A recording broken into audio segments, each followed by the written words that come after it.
เขากินเนาะเขาซอยสิเลี้ยงเขาเฮ็ดบ้านนี่มื้อวานบ่ได้เลี้ยงเมื่อวานนี่บ่ได้เลี้ยงบ่มีหยังเลี้ยงเลี้ยงอยู่ดึงแต่ว่าไอ้เนาะเขาเฮ็ดเนาะโดยได้ยังแล้วมันเฮ็ดกินนี่ป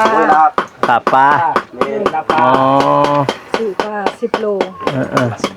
โลเท่าไหร่เลยปลาอยู่นี่เดี๋ยวนี้บ่โลนึงปลา15,000เลยเด้แต่บ้านน้องกระเดยพี่น้อยเนาะเพราะบ้านเขาเจ้าเป็นบ้านเดียวกันเลยพี่น้อยบ้านติดกันเลยเพราะว่า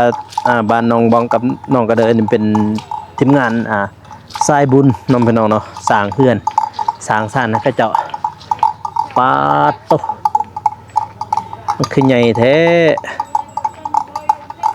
สบายเลยปล่อยจังสีเลยเลี้ยงจังสีเลยพี่น้องเลย ไปใส่มือนี่บ่ได้ไปใส่บ่โดยอยู่บ้านอยู่เฮือนแล้วเราบ่เสียหญ้าปลูกกาแฟน่ะเสียหญ้าบ่แล้วแหละโดยพ่อแม่ก็อยู่เฮือนบ่มื้อนี้พ่อแม่ไปซอยลุงลูกหญ้าให้บ่แม่นอย่าให้หญ้านาโดยนี่อาการจะเป็นจังได๋เนี่ยอาการจะเจ็บอีหยังแหน่ตอนนี้เจ็บท้องน้อยเจ็บคอเจ็บท้องน้อยแล้วก็เจ็บคอเจ็บท้องน้อยก็เจ็บคอเอื้อยหันแบบติวันนี้นั้นบอกให้น้องนั้นต่อไปนั้นบ่เฮ็ดก็ได้เพิ่นเฮ็ดเอง โดยเดี๋ยวเอื้อยสิเฮ็ดเอง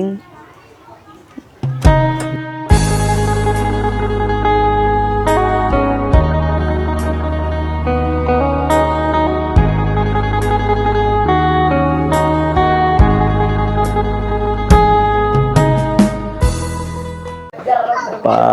โตพี่น้องเอ้ยเปิดภาพมามื้อนี้ก็มาอยู่ที่หมู่บ้านบ้านน้องบ้องน้องพี่น้องเนาะแล้วก็บ้านอาหังขึ้นกับเมืองท่าแตงพี่น้องเอ้ยมามื้อนี้ปาโตหลังจากฝนตกพี่น้องเอ้ยมาอัปเดตข่าวสารให้พ่อแม่พี่น้องเพิ่นได้เบิ่งนะพี่น้องเนาะโอ้โตลาวเขาเจ้าต่อคักแน่เพิ่นปูพี่กันหมดกันนูพี่น้อยขึ้นมาบ่ได้นะพี่น้อยเอาเขาก็ตัวนี่มาก่อนอื่นหมดกราบสบายดีเด้อพ่อแม่พี่น้องเนาะบ่อยู่ภายในหรือว่าต่างประเทศก็ยินดีต้อนรับเข้าสู่ช่องเว้าโกชนบทสปปลาวพี่น้อยเนาะวันนี้ก็มาอัปเดตทางหมู่บ้านน้องกระเดยแล้วก็น้องบองอีกพี่น้องเอ้ยตัวรวดเร็วขนาดพระเจ้าเฮ็ดโตไวขนาดเนาะเพื่อนเนี่ยเฮ็ดรวดเร็วขนาดเลยพี่น้องเอ้ยโอ้สบายดีสบายดีเด้อโอ้ไวขนาดเนาะเฮ็ดเนาะโดยเขากินเนาะเขาซอยสิเลี้ยงเขาเฮ็ดบ้านนี่มื้อวานบ่ได้เลี้ยงเมื่อวานนี่บ่ได้เลี้ยงบ่มีหยังเลี้ยงเลี้ยงอยู่ดึงแต่ว่าไอ้เนาะเขาเฮ็ดเนาะโดยได้ยังแล้วมันเฮ็ดกินนี่ปลาอ๋อซื้อปลา10โลโลเท่าไหร่เลยปลาอยู่นี่เดี๋ยวนี้บ่โลนึงปลา15,000เลยเด้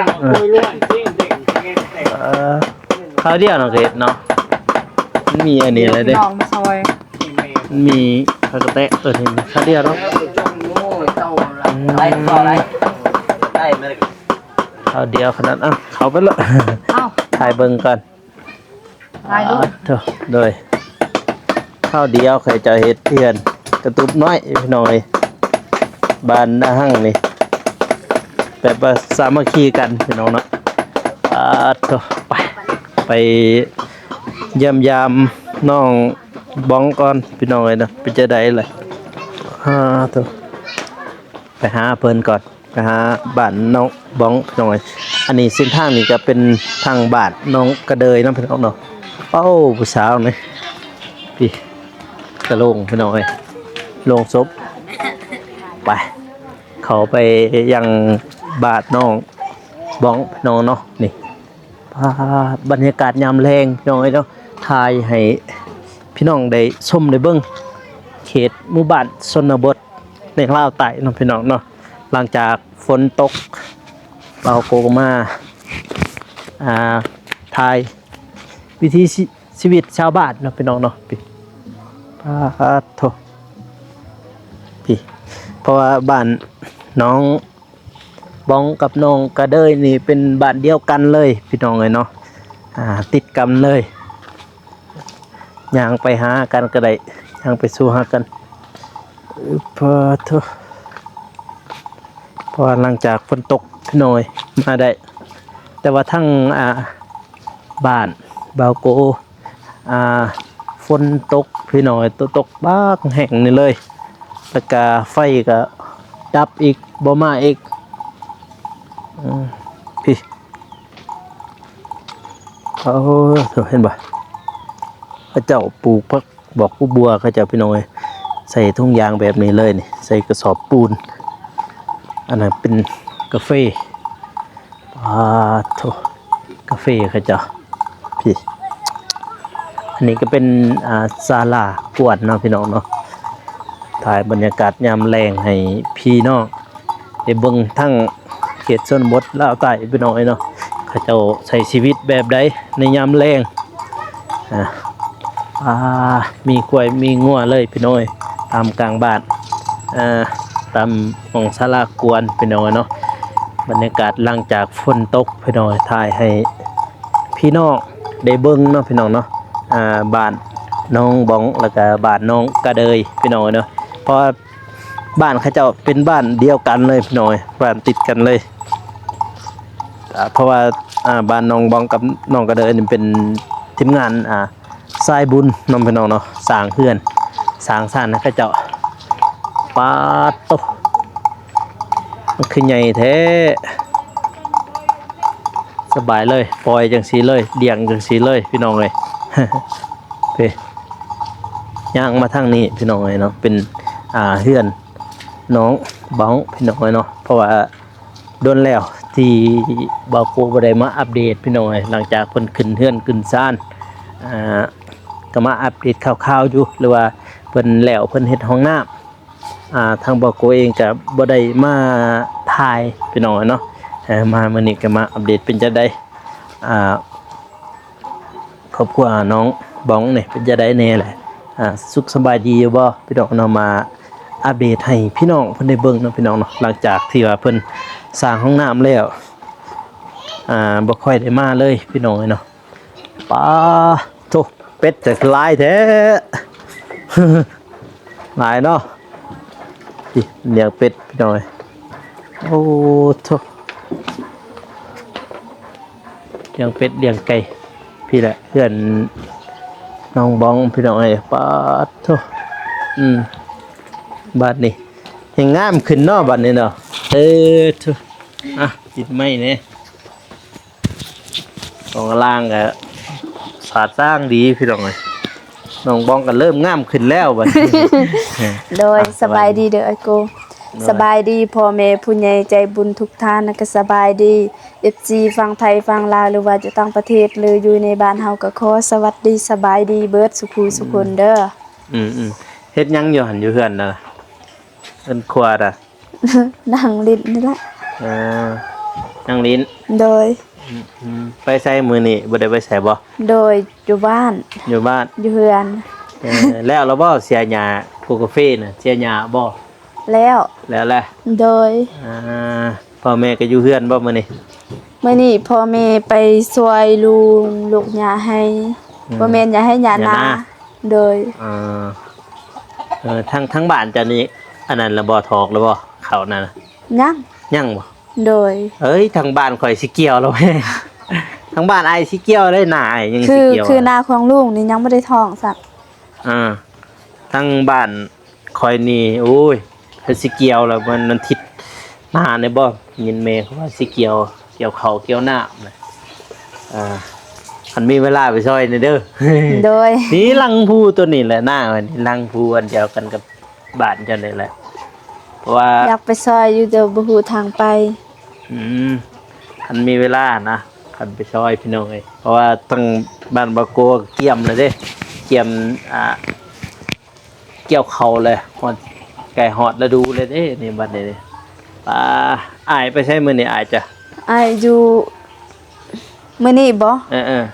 ลุงซอยลุงคือกัน ไปลกหญ้าหน้าบ่ โดย ลกหญ้าหน้าพี่น้อย แต่ว่าทางบ้านน้องบองนี่ยังบ่ทันได้ทอกเนาะเขาเนาะทางบ้านค่อยนี่ เข้าปีนี้บ่งาม บ่งามบ่ น้ำก็เลยว่า เออ ยังบ่ทันได้ท้อง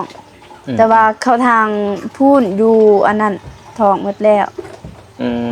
อยู่หนองยอง ทางนี้หนึงจอง เด้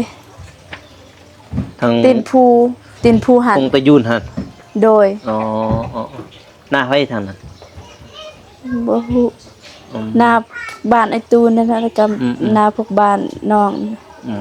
แต่ว่าทางบ้านค่อยนี้ทางนั้นโอ้ยถอกเบิดแล้วถอกผู้ให้คนหน้านะทางนั้นเขตนั้นพอไว้เด็กจะดำค่อยกระดำไว้คือกัน เพราะว่าจ้างเขาเจ้าเด้จ้างเขาเจ้าดำนา ตั้งนังเด้อ ฮะ ตั้งทาง เป็นหยังเพราะว่าทางนั่นก็เริ่มเลยเด้เริ่มสิได้เกี่ยวเลยพุ่นแลประมาณเป็นทินนากับแม่ว่าสิเกี่ยวแล้วทินนานี่เอื้อยเจะก็อยู่เฮือนบ่ อยู่ ไปหังขึ้นไปเทิงเมื่อหันไปถามอย่างลาวเป็นจะได้อาการมันอาการเอื้อยจะหันเป็นจะได้เนี่ยเฮาก็ยังบ่ทันได้ฮู้ ใน บ่ แก๊ ทัน ส ได้ เด็ก ชัด สะอาด เจน น้ำ เนาะ ตั้ง น้อยชาวนาไปหาคิงไฟก่อนโอ้บายดีเด้อพ่อบัดนี้มืดเนาะ โดย เฮ็ดอีช่างอันนี้ถูกบัดนี้นั่งอยู่หั่นก็ได้หลังจากเขาเจ้าเฮ็ดของน้ำแล้วก็งานบ่สู้ได้มาเลยทางเบาโกก็บ่ได้มาเลยทางนี้บ่สู้ได้มาพี่น้องไฟไฟแน่จะได้เห็นเฮ็ดอีหยังนี่ บ่ฮู้ของเอื้อย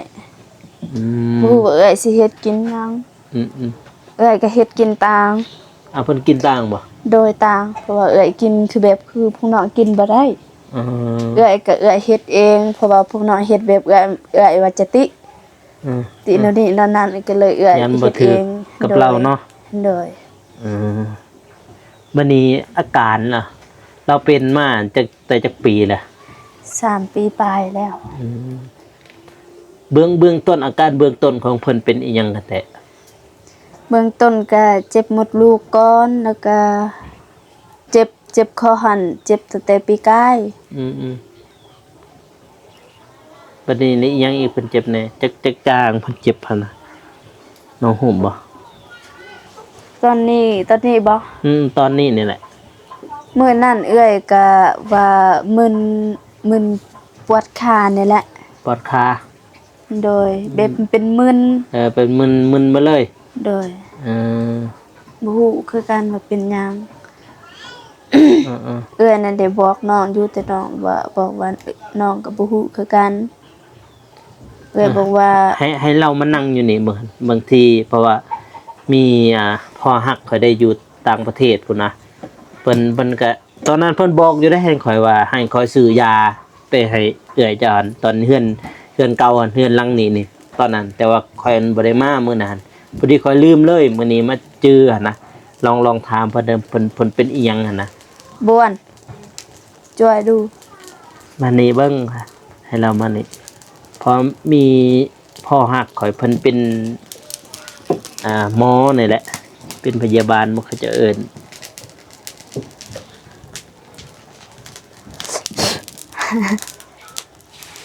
เอิ้นแล้วมานี่เฮ็ดหยังเนี่ย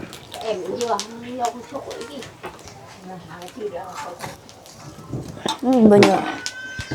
แบบว่าเฮาหาวิธีแก้นะวิธีรักษาให้เรา สักดอกสิบดอก พี่แต่ก่อนเรือนเก่าเลยอยู่นี่ ดอกชัวดอก เรือนเก่าแล้วบัดนี้หั่น อาการđầm từ mua đó ได้เรือนหลังไม่แล้ว ở cầu al trước tặng เลย bên ngoài lên trước ไปอยู่คุณอีก đi rum เก่าน้อยๆแบบนี้แหละทำนี่แหละพี่น้องนั่นเนาะ มันน่ะลูกได้ ว้า มันน่ะ เตะจังเฮ็ดกินต้มผักเออบัดนี้เราเฮ็ดกินเองเนาะ โดย เออต้มผักเฮ็ดกินเองยันพวกน้องบองเฮ็ดบ่ถึก ทุกพัดเนี่ยป่ะ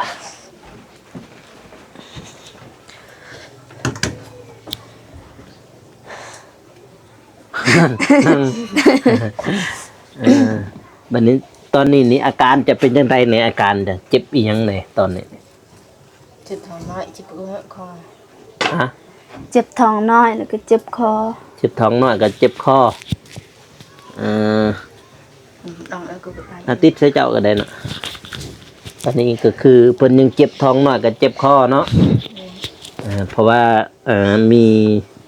พอหักเขาอยู่ต่างประเทศดอกเพิ่นเป็นพยาบาลเนี่ยเป็นหมอนี่แหละอยู่ต่างประเทศเพิ่นเป็นรักษาคนนี่แหละวันนี้เขาก็จะหาแต่ก่อนหันเพิ่นกะอันนี้อยู่เพิ่นบอกเขาอยู่ตอนคอยทายแต่ละเละหันนะน้องบองหันบัดนี้หันเพิ่นก็บอกให้ซื้อยานะแต่ว่าเขาบ่จื้อว่ายาอีหยังเลย ยาพวกนี้ก็ละเอียดไป ตอนนี้เพิ่นยังกินยาอยู่บ่ตอนนี้หรือว่าบ่ได้กิน อันไปจัดยาก็บ่แล้ว บ่ได้กิน โดย แต่เรื่องอื่นนี่ปกตินะเรื่องอื่นเนาะ ปกติ แบบเฮ็ดเวียกอีหยังก็ไปได้บ่เราไปครับ บ่ มีแต่อยู่เพื่อน โดย เราอยู่เพื่อนพี่น้องเลยเราไปใช้บ่ได้มีแต่อยู่เพื่อนเบิ่งบัดนี้หาวิธีสิถามทางพ่อฮักเบิ่งอีกเพราะว่าอาการเพิ่นตอนนี้ก็คือเจ็บท้องน้อยกับเจ็บคอหั่นบ่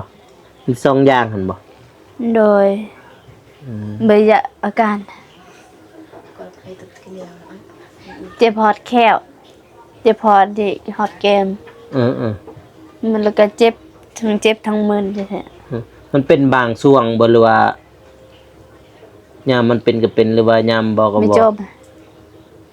เจ้าไอ้ตัวเยอะ เป็นบางส่วง บางช่วง โดย เป็นโรคอีหยังเนาะเขาจะอื่นเนาะแบบนี้เนาะบัดนี้สิหาวิธีเฮาต้องถามเจ้าก่อนได้ว่าจะเป็นอันใดก็แท้อันน่ะหลักๆก็คือเจ็บท้องน้อยเนาะ เจ็บท้องน้อย แล้วก็เจ็บคอมันมึนเจ็บฮอดแขวพุ่นแหละ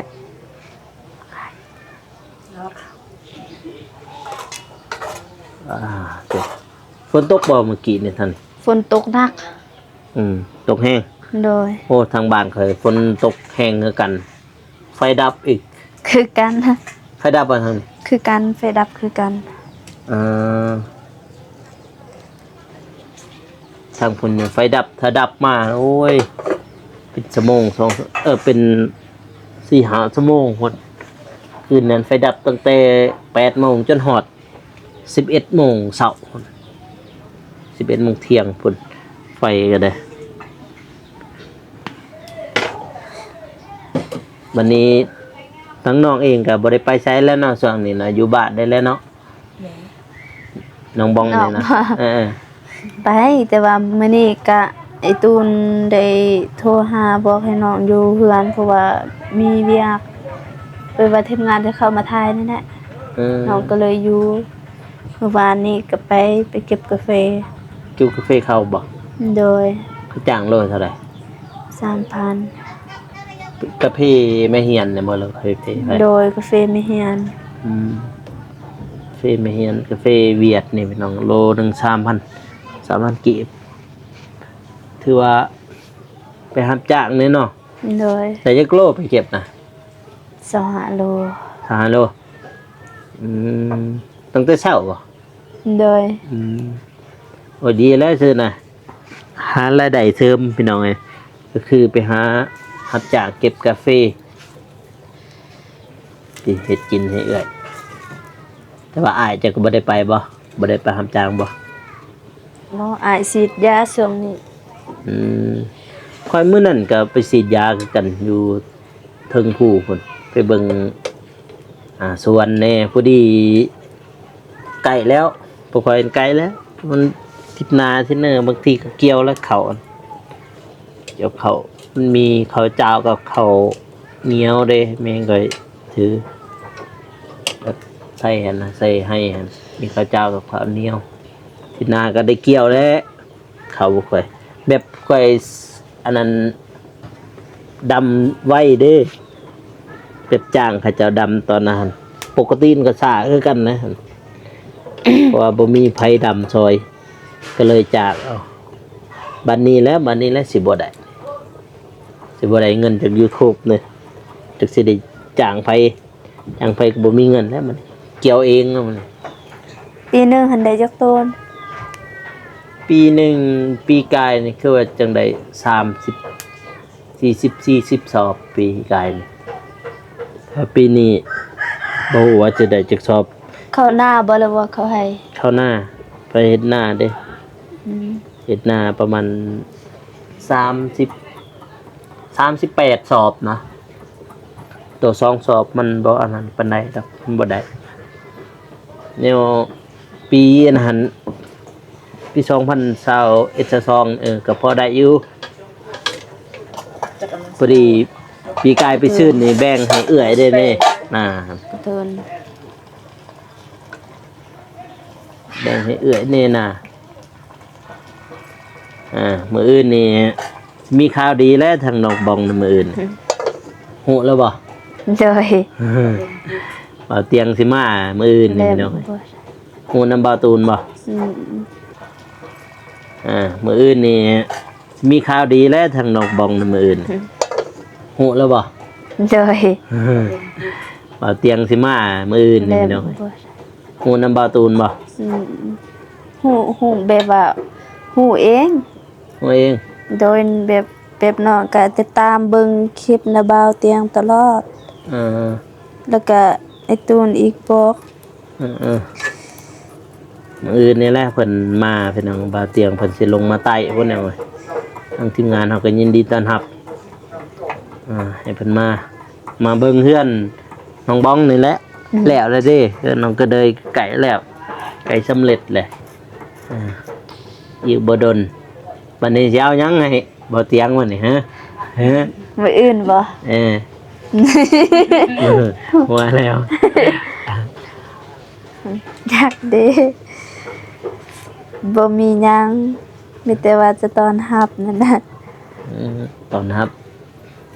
ทีมงานก็บ่มีหยังคือกันพี่น้อยแล้วก็ตอนรับเพิ่นเพราะว่าเพิ่นสิมามื้ออื่นนี้ได้ยินเพิ่นว่าพี่น้อยมาทางลาวใต้มาเบิ่งเรือนซ่านบ้านซองนี่แหละแล้วก็ทางเรือนน้องสลีแล้วก็เรือนน้องกระเดยน้องบ้องน้องเดิมจักไปอยู่ไสแล้วเห็นอยู่บ่ซะเดิมเนี่ยน้องเดิมเห็นไม้ลินบ่แถวนี้เพิ่นมาอยู่บ่ตอนเขาผูกแขนเพิ่นยังบ่ทันเคยมาเนาะทางนี้เนาะ โดย บัดเจ้าเคยไปแล้วบ่ทางบ้านน่ะ บ่เคยไปแต่บ้านน้องซลี่ มื้อน้องสลีขึ้นเฮือนหั่นบ่ โดย น้องสลีเพิ่นมามื้อนี้คือกันบ่หรือว่ามื้อใดแหละเห็น มาแต่เวียงบ่ ๆ มื้อยังเมื่อวานนี่ เมื่อวานนี่เพิ่นไปลินออกพรรษา ตัวตัก หมดไหนนี่เอาอันนี้จุ๊บเอา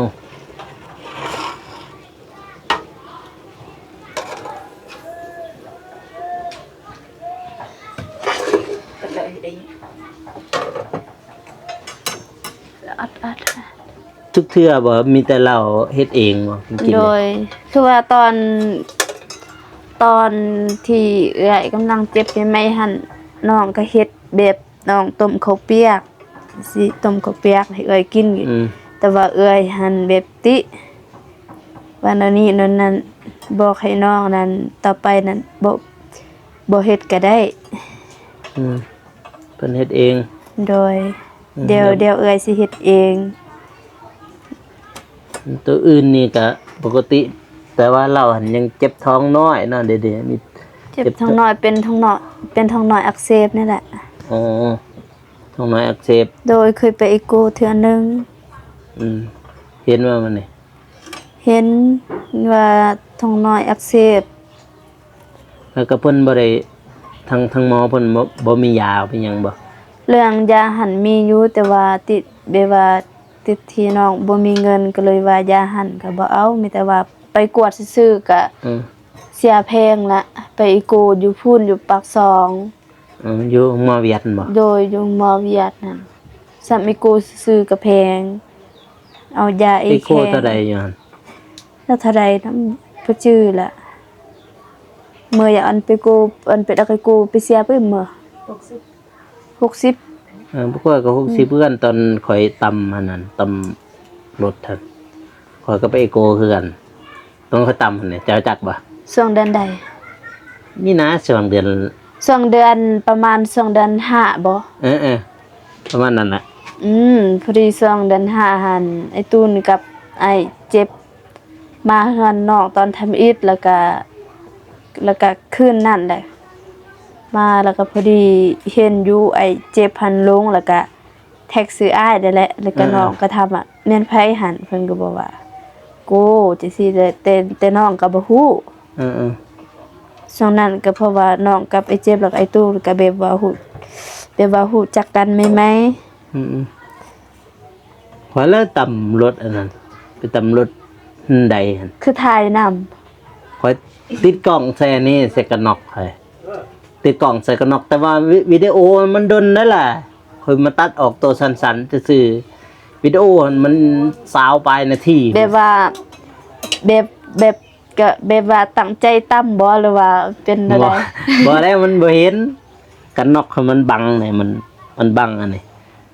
มันบังทางหน้า อ๋อแล้วก็ แล้วนี่ค่อย ตามที่น้องเบิ่งคือว่าตามที่น้องเบิ่งในภาพอะเนาะคือน้องว่าจังซี่ผู้นี้นี่คือซีเมนต์อยากให้ประมาณนี้ คือว่าเห็นรถแล้วก็ยังไปกล้า เห็นขับไว้อีก น้องว่าก็ไปเจ็บมานี่ คอยล่มท้ายล่มโทรศัพท์เนี่ยล่มโทรศัพท์แล้วล่มโทรศัพท์ก็ว่าอันนั้นเอาโทรศัพท์ยัดใส่กระทงมันก็มือเล็งไปเลยรถมันอยู่ทมินเลข1เด้เลข1เลข2เลข3พอดีเงยหน้าขึ้นมาก็เจอรถกล Honda อันปึ้มกระตาเนี่ยจนมุนหมดกระตารถก็หั่นบ่เหลือเลยกระตาพอดีไปเปลี่ยนใหม่ รถที่เคยเอามานี่บ่ รถอันนั้นมาเนี่ยเด้เจ้าบ่เห็นบ่รถข่อยมันปองจะลงอยู่หั่นมันมีดอกทางหน้าหั่นโอบหน้ามันหั่นมันอันนั้นเด้มันแผกไปตามโอ้ตอนนั้นก็เจ็บเติบได้ตอนนั้นจนยางไฟพุ่นได้ข่อยหั่นอยู่กำพุ่น อยู่กำพุ่นได้ตอนข่อยตำตอนนั้นมันแน่นหน้าอกเด้แต่เรื่องอื่นนี่บ่เจ็บอีหยังดอกมือทมิดนี่มีแต่พาไปหาหมอแล้วก็ซื้อยาแก้ปวดแล้วก็เขาก็ซักยาบ่น่ะเข็มหนึงยาซ้ำในก็ซักแล้วหันเมื่อมันนี่เมื่ออะไรมันเห็นมันบ่เจ็บได้ขึ้นน่ะมือที่2มามือที่3มาอู้แน่นหน้าอกข่อยไปถ่ายคลิปอยู่มื้อน่ะแล้วเขาไปถ่ายคลิปอยู่กับน้องซาลีนั่นแหละเขาไปหั่นช่วงนั้นเขายังเฮ็ดเรือนน้องซาลีเด้บัดนี้เขาไปแล้วบัดนี้ก็เลยรู้สึกว่าแน่นหน้าอก โอ้ แน่นแห้งกันเลยกลับเมื่อคืนมาอยู่ญาติคือกัน ไปย่างไฟอีกย่างไฟแบบเดียวกันนะกับเขาอยู่กำหั่น โอ้ทุก เคยย่างไฟ ย่างไฟ แกะซ้ำในทำไปย่างไฟพอดี3 มื้อพุ่นนะไปย่างเนี่ยแล้วเขาว่าหลายคนแบบว่าแน่นหน้าอกแล้วเขาบ่ไปย่างไฟบ่หยังก็เลยเสียเขาว่ามันนี่เขาไปย่างโง่ สั่นหมดย่านหมดแล้วมื้อน่ะพอดีข่อยก็ไปเอโคคือกันอยู่ห้องหมอเวียดนั่น แต่ว่ากระดูกอีหยังนี่ก็ปกติอยู่กระดูกหน้าอกนี่ อืม บ่เป็นหยังกระดูกหน้าอกแล้วบ่เห็นมื้อนั้นจะตำสินบ่มื้อนั้นแม่นบ่ มันนั่นบ่ ตำสินไผมัน ยัง สินใจเองเลยจะตำมื้อนั้นนะ โดย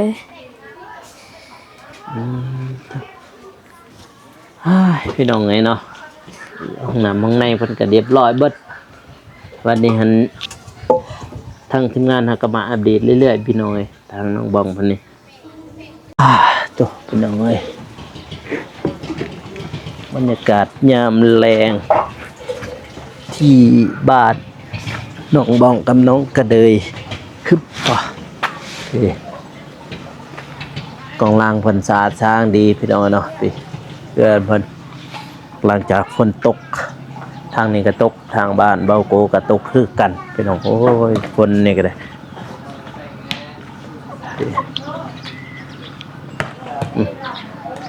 เขาเจ้าก็ลินกีฬายามแรงนะพี่น้องเนาะลินกีฬากันยามแรงทางบ้านน้องบองลินกีฬาโอ้โหนี่กับศาลากวนเลยพี่น้องเนาะเขาจะลินนี่แหละเฮือนน้องบองเป็นหมู่บ้านชนบทในลาวใต้น้องพี่น้องเนาะโอ้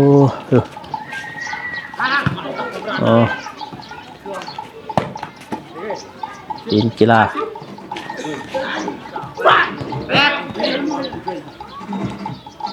บรรยากาศยามแรงวิถีชีวิตเล่นกีฬาไปหน่อยเนาะในเขตหมู่บ้านชนบท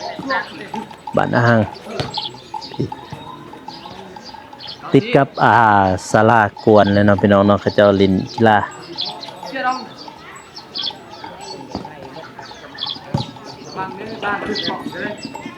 บ่ถึกดอกเล่นกีฬาคักหลายพี่น้องเอ้ยสุดยอดพี่น้องนะพี่ยางตรงมานี่ก็เป็นบ้านน้องกระเดยน้องพี่น้องเนาะบ้านน้องกระเดยกับบ้านน้องบองติดกันเลยเพราะว่าตอนนี้ทีมงานเขาก็มาอัปเดตบ้านน้องกระเดยน้องพี่น้องเนาะเพราะว่าทางไอแดงเพิ่นมาเฮ็ดมาสั่งมาซาพี่น้องเนาะทางทีมงานเราใต้ก็มาอัปเดตให้พี่น้องเพิ่นได้เบิ่งนะพี่น้องเนาะท้ายนี้ก็บ่มีหยังมากมายเนาะพี่น้องเนาะก็เลยอวยพรให้ผู้ใหญ่ทุกท่านจงมีแต่ความสุขความเจริญปรารถนาสิ่งใดก็ขอให้ได้สิ่งนั้นได้ดังสมปรารถนาเฮ็ดเวียกธุรกิจอันใดก็ให้สมผลสำเร็จเด้อทั้งพ่อทั้งแม่คลิปนี้ก็บ่าวโกสิได้จบไปเพียงเท่านี้เนาะพี่น้องเนาะก็อย่าลืมฝากไลค์กดติดตามเพื่อเป็นกำลังใจให้บ่าวโกเฮ็ดคลิปต่อๆไปเด้อพี่น้องเด้อสำหรับคลิปนี้ขอกล่าวคำว่าสบายดีพี่น้องเอ้ยแล้วเจอกัน EP หน้าเนาะบ๊ายบาย